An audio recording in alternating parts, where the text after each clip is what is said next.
U ime Republike Srbije obaveštavam vas da je danas tokom jutarnjih sati uhapšen Ratko Mladić. U akciji koju su izvele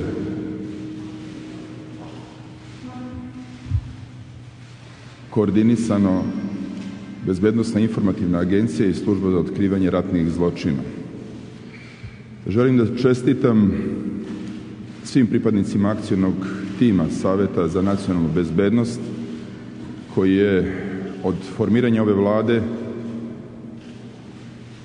i avgusta meseca 2008. godine, kada je i Savet za nacionalnu bezbednost u ovom sastavu počeo da radi, svakoga dana, svakoga sata, svakoga minuta intenzivno radio na otkrivanju svih optuženih za ratne zločine.